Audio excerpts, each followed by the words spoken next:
गोव्याचे मुख्यमंत्री मनोहर पर्रीकर यांच्या निधनानंतर गोव्यातल्या राजकीय घडामोडींना वेग आलाय। मुख्यमंत्री पदाच्या नावावरून रात्रभर खल सुरू होता। अजून भाजपात कुठल्याही निर्णयाप्रत आलेली नाहीये।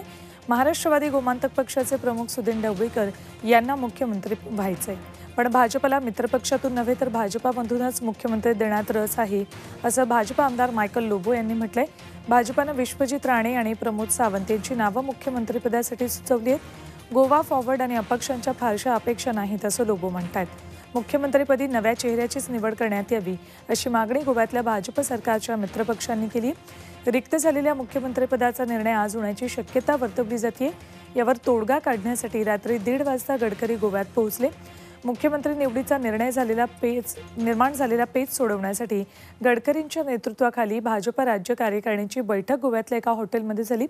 यात गोवा फॉरवर्ड पार्टीचे अध्यक्ष विजय सरदेसाई, आमदार विनोद पालयेकर, जयेश साळगावकर यांच्यासह 2 अपक्ष आमदार रोहन खवंटे आणि गोविंद गावडे उपस्थित होते।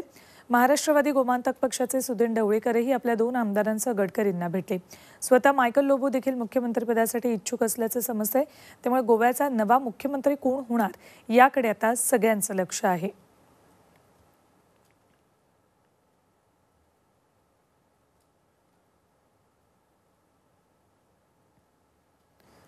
गोव्यात मुख्यमंत्रीपदासाठी कुठली नावं चर्चेत आहेत, कुणात चुरस आहे ते बघूया। श्रीपाद नाईक, विश्वजित राणे, सुदीन ढवळीकर। श्रीपाद नाईक केंद्रीय राज्यमंत्री आहेत, विश्वजित राणे आरोग्यमंत्री आहेत, प्रमोद सावंत यांचंही नाव चर्चेत आहे।